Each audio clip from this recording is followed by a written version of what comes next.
Welcome to Afternoon Light, the podcast of the Robert Menzies Institute at the University of Melbourne. I'm Georgina Downer and I'm the host of Afternoon Light and the CEO of the Robert Menzies Institute. The Institute is a prime ministerial library and museum devoted to upholding the legacy and vision of Sir Robert Menzies, Australia's longest serving Prime Minister. On Afternoon Light, we explore contemporary issues relevant to Sir Robert's life and legacy with leading thinkers from around the world. Thank you for joining us today. Hello, and on today's Afternoon Light podcast, I am joined by Peter Kurti, who is the Director in the Culture, Prosperity and Civil Society program at the Centre for Independent Studies. Welcome to the Afternoon Light podcast, Peter. Thank you, Georgina. Great pleasure to be with you. It's fabulous to have you on the podcast. And today we're going to talk about a report you've just released, Raging Against the Past, Guilt, Justice and the Post-Colonial Reformation, which I read with great interest. It's a fascinating report, and it illuminates some of the big issues we are facing broadly across the world, but particularly for me sitting here on a university campus, the issues that relate to cancel culture, tearing down structures, statues, monuments, but also the relationship that we have today with our history and historical figures. So tell me about your overarching thesis, Peter, when you wrote this report. Well, a few years ago, we had a series of campaigns across Australia, certainly in Sydney, where statues or memorials commemorating people who helped found Australia were destroyed or vandalised. And this was driven by, we call it cancel culture, but what lies behind cancel culture is something called post-colonial theory, which is determined to eradicate all traces of colonialism in Australia. So any figure who's associated with the colonisation of the country, such as Captain James Cook, Governor Lachlan Macquarie, the Governor of New South Wales, or contemporary figures, including John Howard and Tony Abbott, who are seen to represent that ongoing colonisation, post-colonial theory wants to remove them, wants to eradicate them, and wants to, I think, rewrite Australia's identity. And it can't rewrite its history, but it can eradicate its history to rewrite its identity. And my concern is that by doing that, we actually really do undermine our sense of Australia as a nation. We undermine our sense of national identity. And because the post-colonial theory and its manifestations in this particular form in cancel culture would have us believe that we are a systemically bigoted and racist country, I think it actually drives divisions between communities in our society. And after all, Australia is one of the most successful multicultural societies in the world. We have our tensions and we have our differences and our difficulties, sure.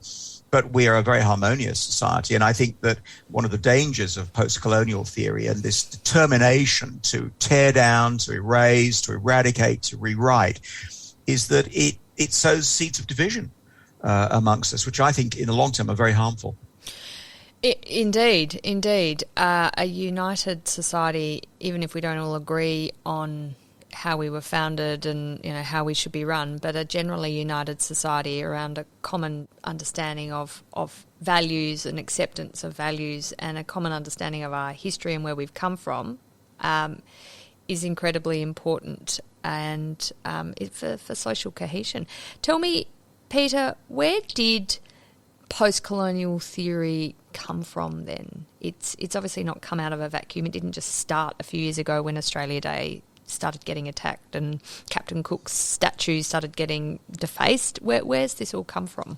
It's a really good question because, in fact, it's got a very long period of gestation and really begins, I think, in earnest in the post-war years with big changes in the way in which countries started to think of themselves and to see themselves after the end of the Second World War.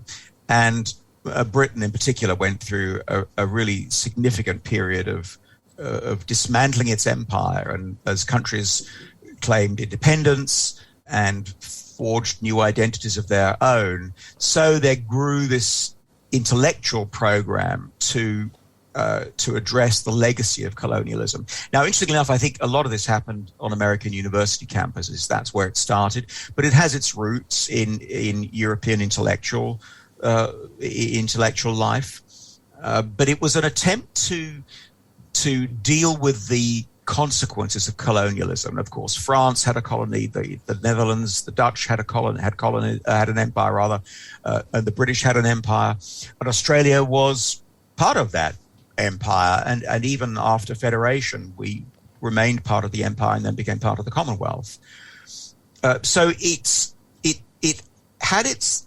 I think it really started to gain traction in the immediate post-war years as the world started to come to terms with the consequence of the Second World War. But it got a boost from some particularly prominent intellectuals, and one of the most prominent was Edward Said, who wrote a very famous book called Orientalism, in which he really argued, in a nutshell, that the West looked down upon the East and used Western ways of knowing as a form of domination of Eastern ways of knowing. And he argued that the Western ways of knowing needed to be shed, and that that different forms of knowing needed to be embraced. And then this evolved into what's become known as critical theory, which is a complex and multifaceted thing, and finds it finds critical theory it lies behind a number of intellectual movements that we are confronted with at the moment. For example, transgender ideology is informed by critical theory. But if I just keep to post-colonial theory, critical theory had this idea that, or its governing principle is that knowledge is a form of oppression, and that truth is not objective, that truth is discovered, it's lived. And so we can see that the consequences of critical theory as it emerged in post-colonial theory, one of the consequences is that our understanding of what is objectively true is challenged, because it's seen as sort of an imposition of a hegemonic Western way of knowing, and that those systems of knowledge, because they're oppressive, need to be dismantled. It's quite esoteric in some ways, but it has its practical implications in very immediate ways, such as the tearing down of statues and the attempt to rewrite Australian history, to smear the legacy of significant people, including Robert Menzies, of course, whom you commemorate in the Robert Menzies Institute. And I think that we see the practical outworkings of this in very immediate ways, but what lies behind it is quite a deep and well-established intellectual stream, intellectual current. And Peter, what is the agenda then of post-colonialism? It's trying to contest history as it is written and tear it down. But what's the end point then? What are they seeking? Well, the first thing to remember is that post-colonial theory is obsessed with power.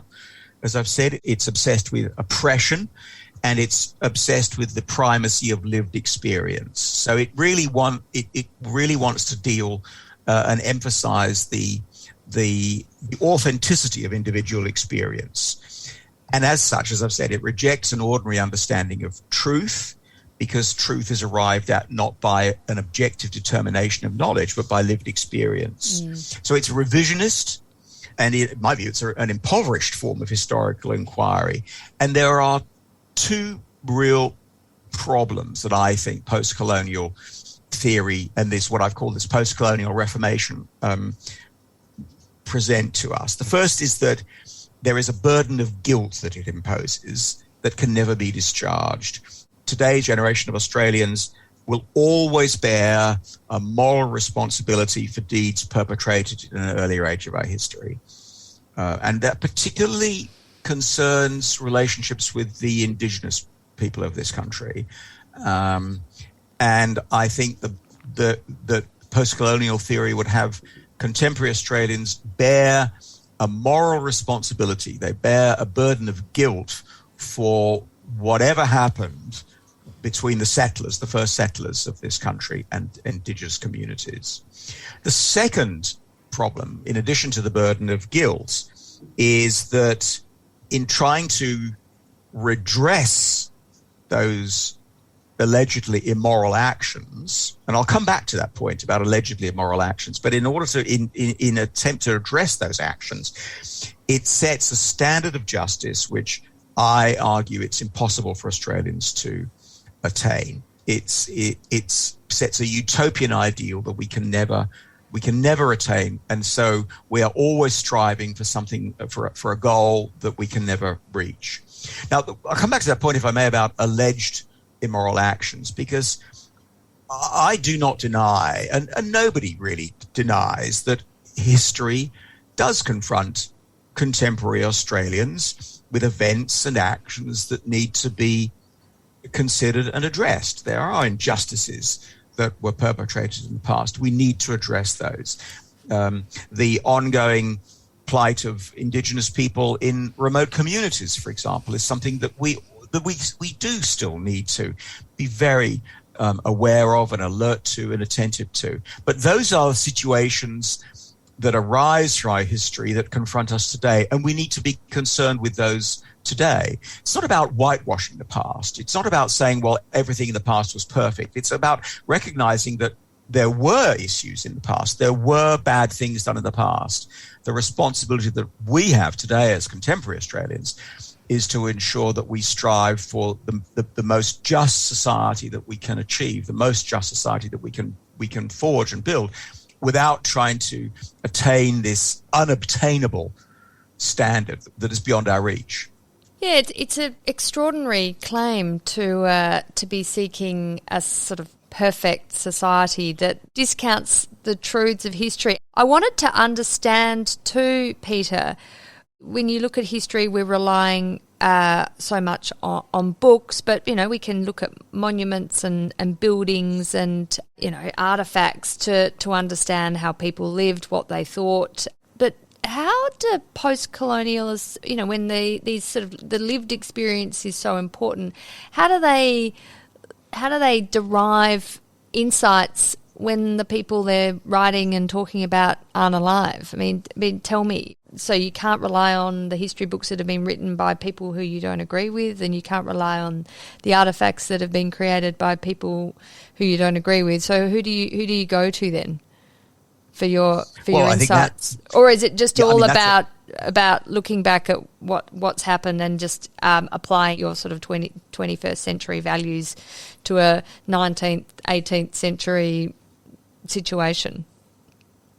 I think you put your finger on the problem, on the heart of the problem, because the discipline of history and the practice of the discipline of history, as we know it, is regarded by post-colonial theorists as itself a Western and therefore an oppressive construct.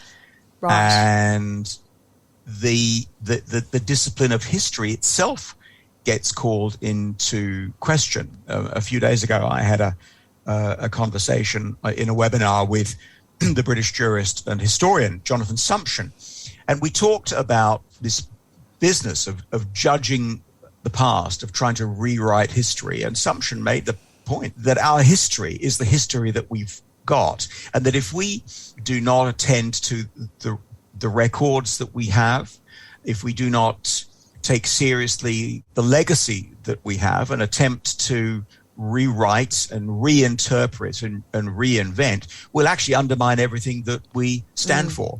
And I think Sumption's right, putting his position to my own words, but that he would say, we have the history that we have. Now we have to make sure that we do not judge the past by our standards today, because that assumes that our own moral standards are somehow more elevated or more enlightened than those of our forebears, which, and I think he's right, is not true. But we need to, as I've said before, address the issues that we are confronted with today, and not attempt to undermine the discipline of history by rewriting it or casting it in different terms. Yeah, but I think something Menzies spoke a lot about, was this sense of progress, that history it gives you great stimulus for future reform and for national progress. And there's a wonderful quote I have here from a speech he gave at Newington College in 1961. I'm an immense believer in continuity. I'm not a believer in looking at the past because it is dead, but looking at the past because it is living. Looking at the past because it reminds us that we are in the great procession of life. Any man who walked in the procession of life and who aims at doing anything in life, who is unaware of what went before him, unaware of the great truths that have come down to him, is a foolish man. He is essentially a short-sighted man. And again, that's the emphasis on great truths. I mean, there is truth. There are things that happened, and you look at your place in the world as part of a progression, and what's come before you is important to inform how the values you have today were created and nutted out over centuries, how the institutions that support your way of life evolved, and why they evolved in the way they did, and the importance of checks and balances to ensure in our case a flourishing democracy. But those things didn't happen in a vacuum. Those things happened through a progression of debates, life and death battles over some of our institutions and nation building, and the ways our society is developed when it comes to how we deliver education, security, healthcare, the welfare state, role of private enterprise. All those things are battled out through history to get us to where we are today. So it's important too to reflect back on history to inform us of our status today, isn't it, Peter? It's very important, and I think that Robert Menzies was absolutely right, and in identifying the importance of continuity, the importance of tradition, and not in a way that binds us or restricts us, but in a way that informs us of the people that we are and how we came to be the people that we are. And the position that he set out in that really rather good quotes that you've just read is directly countermanded by post-colonial theory that does not want to honour the past. It wants to tear it down.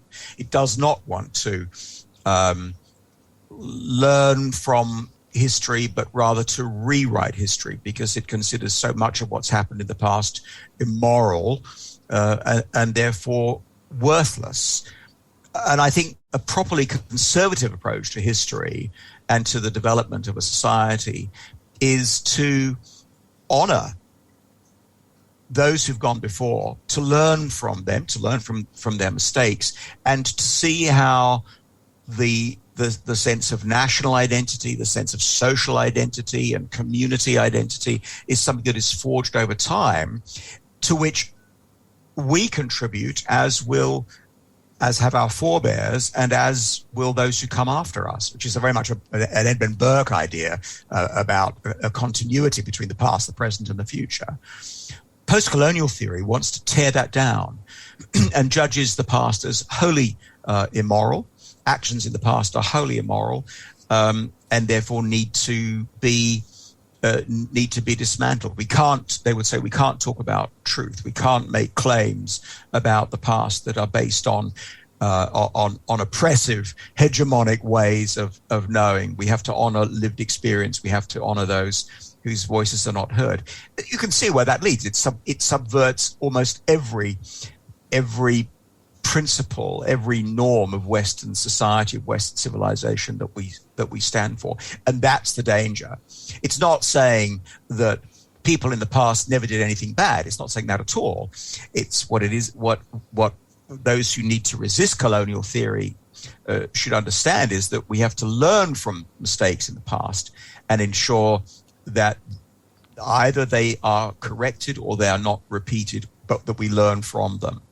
And I think this sense of continuity that Menzies referred to in that speech at Eton College is extremely important, and is one of the reasons why I think post-colonial theory and this zealous reformation that theory activists pursue is so dangerous. I wondered if we could chat about some of the case studies that we've observed over the last few years. Of course, in the Australian context, we have Australia Day and the attacks on Australia Day and attacks on monuments that reflect what we are celebrating on Australia Day, the particular events that happened on the 26th of January, and monuments to the key figures there. But you were saying this started really on American campuses particularly, and of course they've had, through the Black Lives Matter movement, there's been an enormous amount of statues, Confederate statues that have been torn down, which, and a lot of this is linked to the racial tensions that have been in America for many decades, centuries even. But can you tell me about those incidents and what the activists were trying to achieve, and whether it's worked in the context of the United States? Well, the United States, I think, is a particularly interesting and difficult case, because it does have a legacy of slavery that Australia just does not have. Whatever the tensions that have been in our nation between different communities, we have not had that legacy of systemic slavery, and I think that is still in many ways an open wound in American society.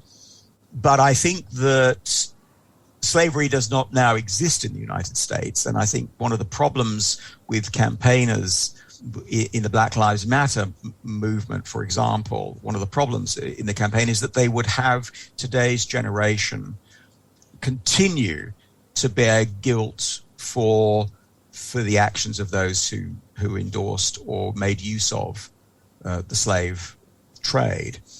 And recently there's been a move to sue for reparations, that descendants of slaves want reparations from descendants of slave owners.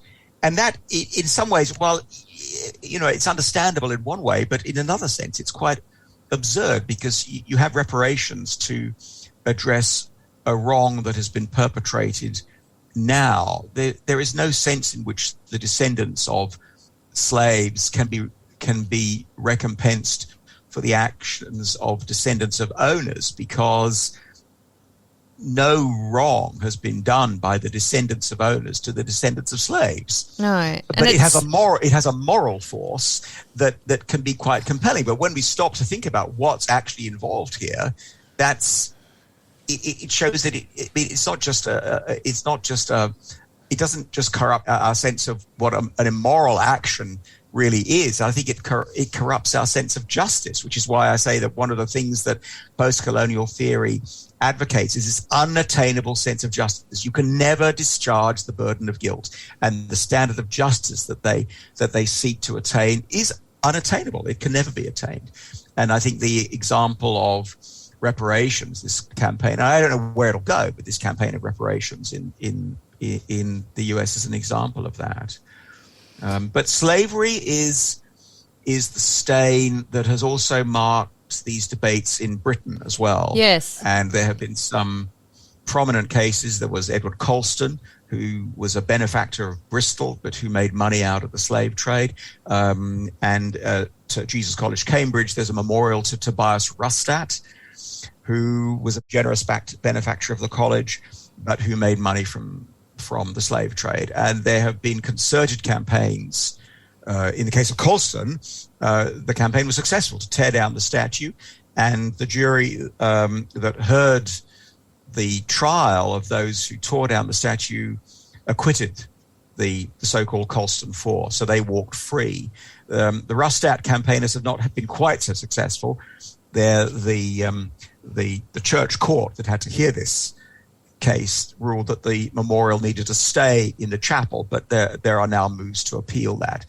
But the point about Colston and Rustat in the UK is that they had an association with slavery, with a trade that at the time was lawful. It had a wide number of participants. It was deemed by many at the time as immoral, even though it was lawful. And Britain was at the forefront of the campaign to abolish the slave trade. And this was brought about finally by the efforts of William Wilberforce. So there were people at the time who questioned the morality of it, but it was lawful and it was an established part of society. And I think the trouble is that whilst nobody endorses slavery today or the slave trade, I mean, nobody that I know of certainly endorses the slave trade today, what we are doing is we're judging the entire life of somebody, Colston or Rustat, by their involvement in one particular economic activity or by one aspect of their lives. And we are smearing the whole because of an element in their actions. And this is, again, part of the wider problem of post-colonial theory. It paints with a very broad brush. There is a burden of guilt that can never be discharged. There is a stain that can never be eradicated. There is an injustice that can never be corrected.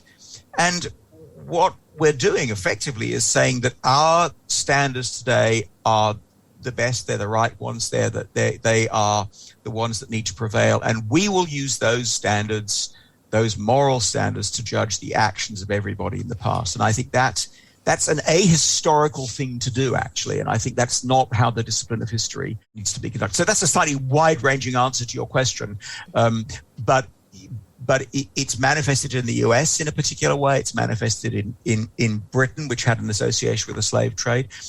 It's manifested in Australia because of our relations with Indigenous people, and that's at the heart of the argument about Australia Day that we rehearse every year without fail. Yes, indeed. Before we come to Australia Day, which I'm really keen to talk about more, I was recently in Oxford and talking to some academics there, and the issue of sack roads, eradicate the legacy and monuments to Cecil Rhodes, the great British philanthropist, and obviously the benefactor of the Rhodes scholarships, of which many great Australians are recipients.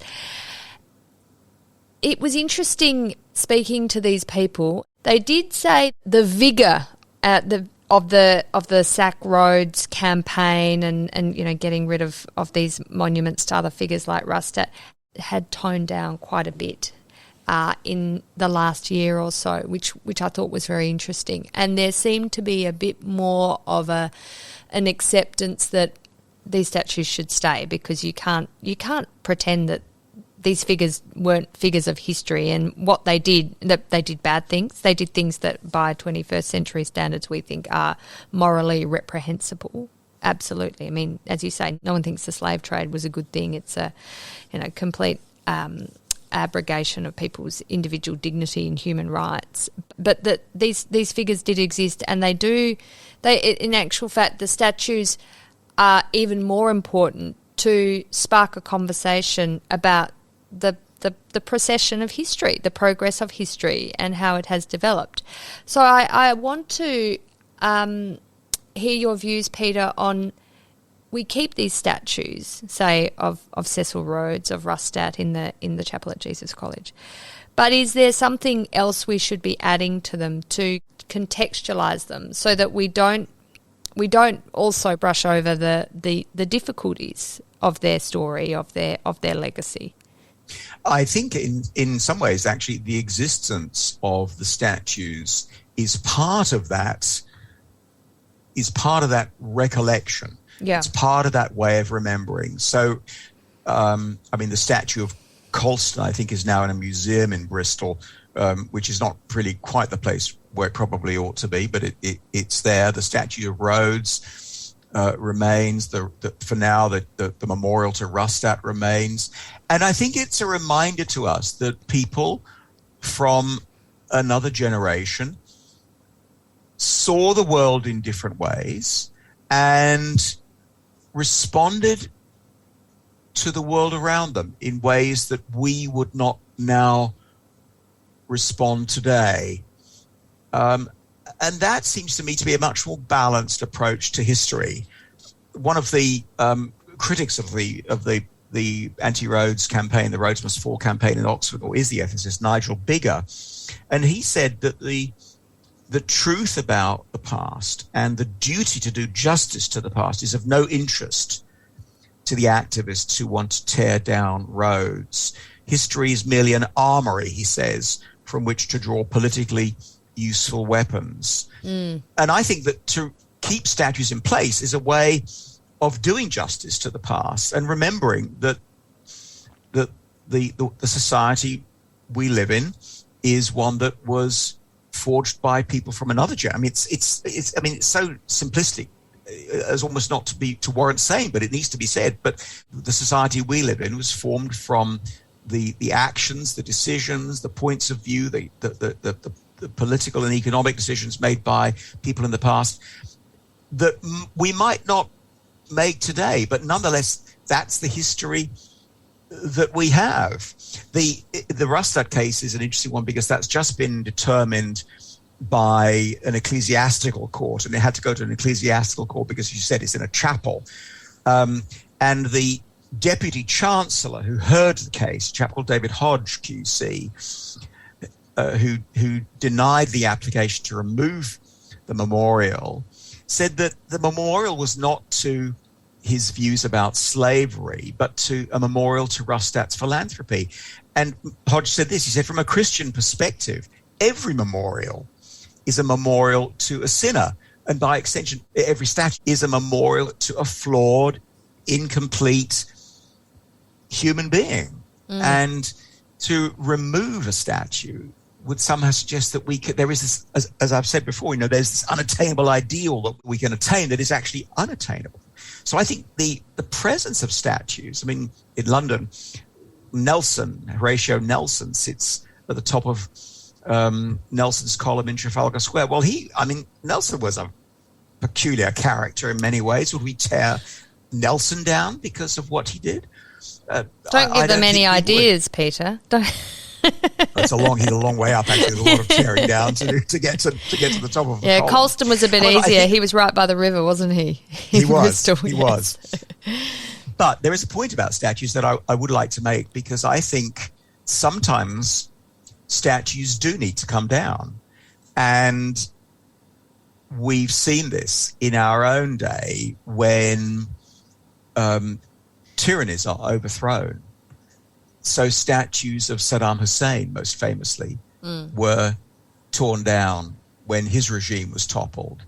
After the fall of communism and the collapse of the Berlin Wall in 89, 91, we saw statues of Lenin being torn down. And I think in that sense, I mean, I'm not endorsing vandalism, but I do think that, in a sense, the toppling of statues in those circumstances represents a victory of hope, and the ending of a tyranny, and the determination to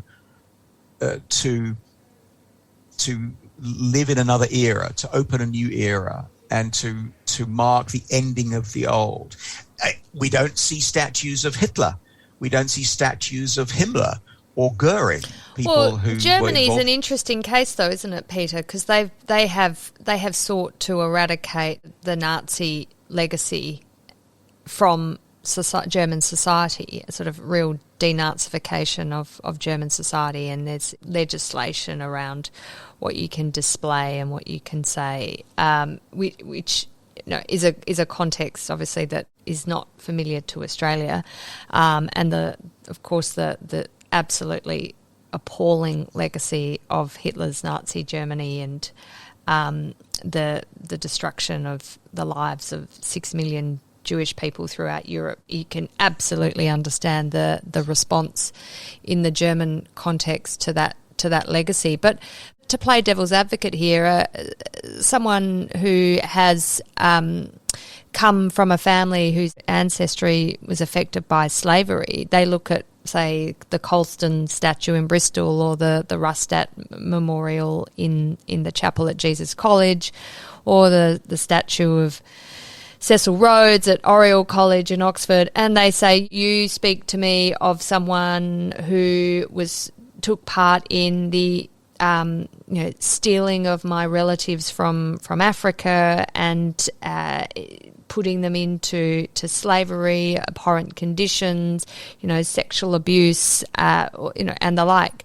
Do they not then have a cause to not want to see those images, those monuments? I mean, I don't necessarily disagree with you that the people of Iraq liberated from dictatorship of Saddam Hussein didn't want to see Saddam's face anymore, but they also can't avoid the fact that Saddam Hussein was their president for many years, and actually to this very day there are people who worked with Saddam Hussein's administration who continue to exist in society. So, where do you draw the line? Where it seems like there's a tension here between statues that should stay and statues that are okay to go. Shouldn't we have a consistent approach that just statues can stay?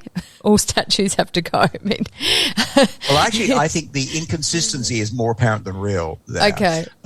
Let's just start with Saddam Hussein. The statues of Saddam Hussein were toppled. The toppling represented the toppling of a regime. It wasn't removing a memorial to something bad that had happened in the past. The removal of those statues represented the ending of a regime now. And I think that was quite distinctive. And I think that, I'm speculating, but let's suppose that one day the people of North Korea are liberated. It would not be inconceivable that the statues to the founders of North Korea that are now deemed worthy of veneration by the regime there would be torn down. And they'd be torn down because they would represent the ending of something. So that's Iraq. So to come back to Germany for a moment before coming to slavery, I think that you're right, that Germany is a very particular example. And I think that the removal of statues, memorials, the laws outlying the display of Nazi symbols are not an attempt to eradicate the past. They arise from a very determined and heart-searching attempt by, first of all, the people of West Germany and then the people of Germany over many years to address this terrible, terrible thing that happened. So I think the removal of statues, the eradication of memorials, the legislation that forbids the displaying of symbols is actually an attempt not to deny the past, but to come to terms with the past. And I think the Germans are still doing this in many ways. Can I just come to slavery, just the example of slavery? Now, so somebody walking down Oxford High Street past Oriel College, and they see a statue there of Cecil Rhodes. Well, first of all, if they are a student at the University of Oxford, they are living a massively privileged life. Whatever they're doing there, they are living a massively privileged life. And in many ways ought to be grateful for the opportunity that has been afforded them to be there. If they feel so strongly about the toxicity of the past, then they should resign from the university and go somewhere else. It's very hard to understand or to imagine how somebody today, whoever they are, looking at a statue of Rhodes, or if they're in Bristol or if they're in Cambridge. I mean, these are we're talking about two very, very distinguished universities, which have a very, very privileged and elite group of students and academics. It's hard to imagine how those lives, the lives of people looking at those statues today, have been harmed or affected in an adverse way by looking at those, by the slave trade. I mean, their lives are immensely privileged. So what's the score that they want to settle? What's the beef, as it were, that they want to address?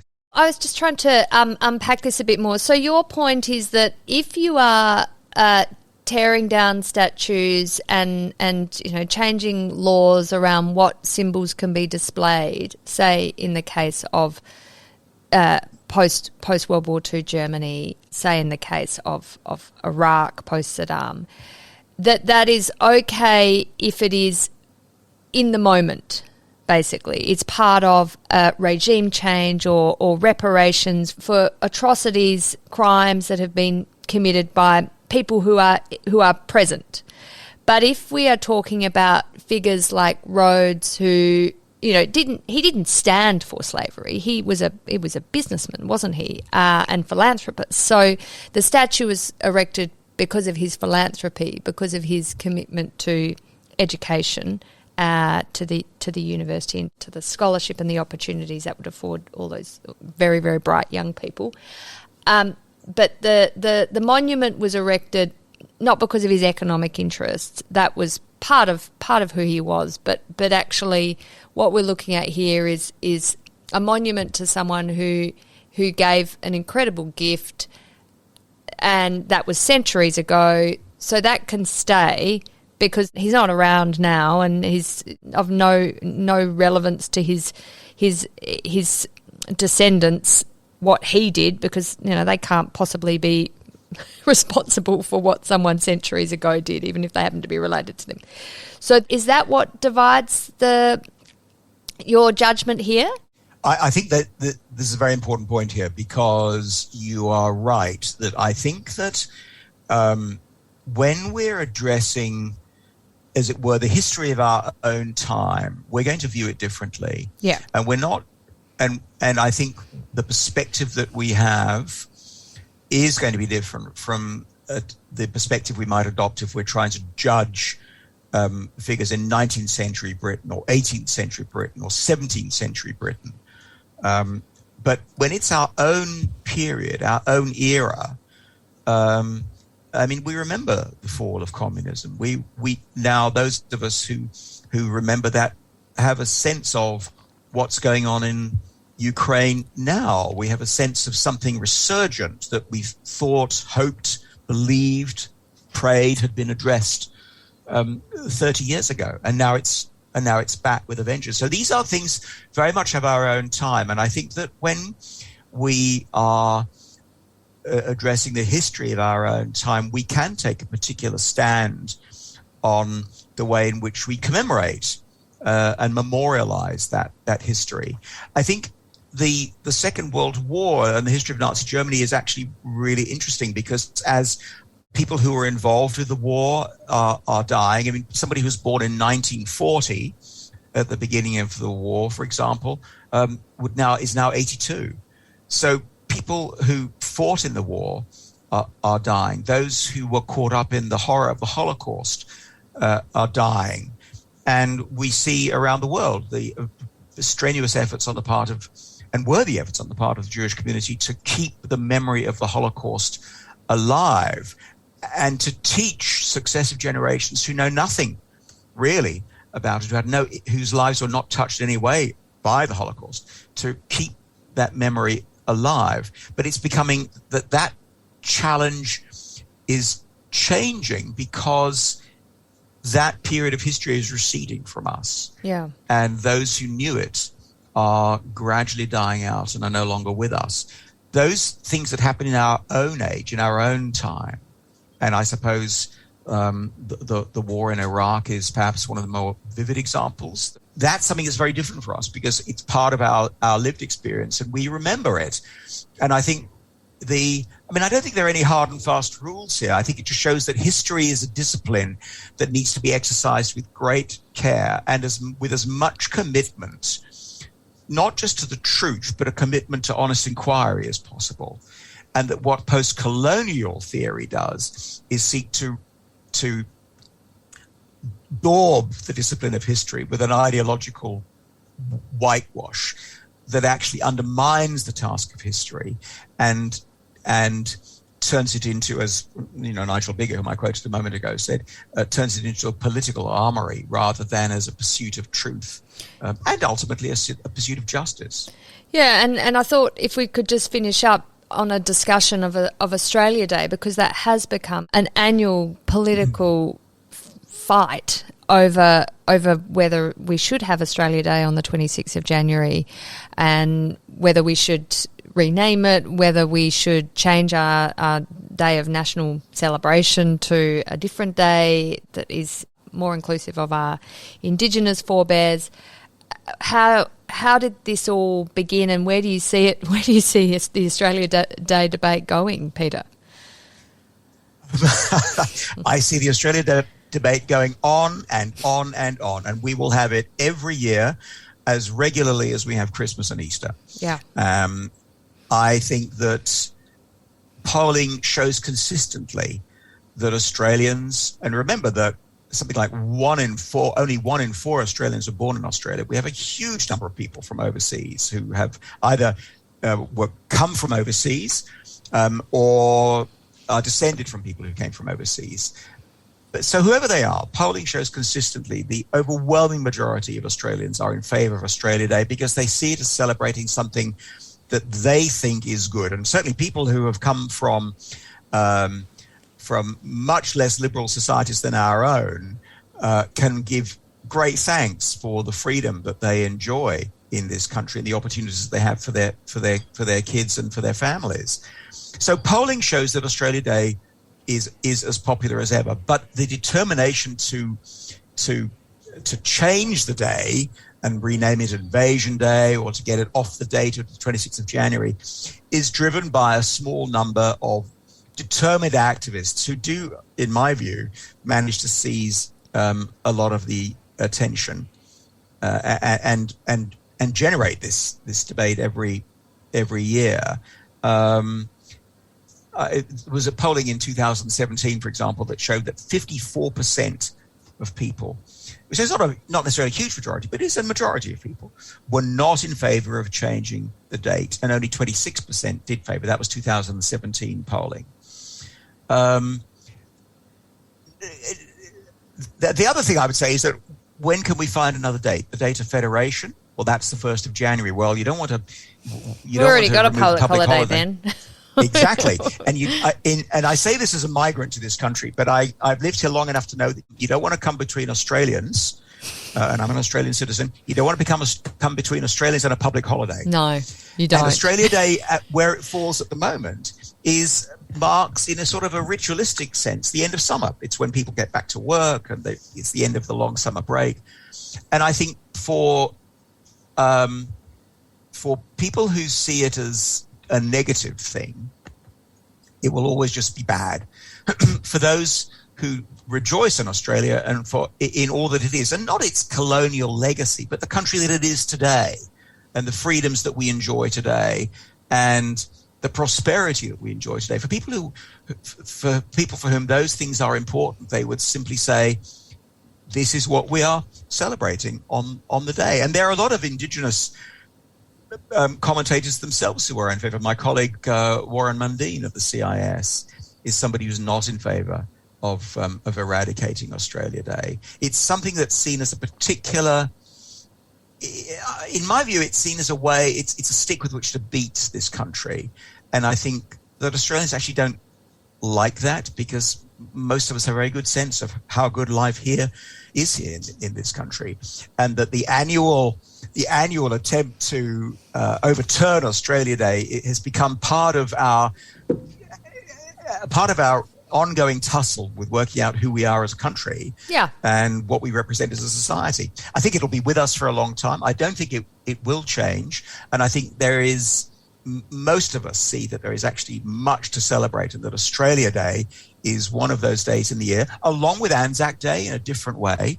But Australia Day is one of those days when we really can give thanks for being Australians and living in the country that we live in. Well, a wonderful note to end on, Peter. Peter Kurti, thank you so much for joining me on the Afternoon Light podcast at the Robert Menzies Institute to talk about some of the big issues here on campus, but also across Australia, the United States, UK, and across the world. I'm sure grappling with how we understand our history, how we talk about our history, how we memorialise it. Thank you so much, Peter Kurti. The Afternoon Light podcast is brought to you by the Robert Menzies Institute at the University of Melbourne.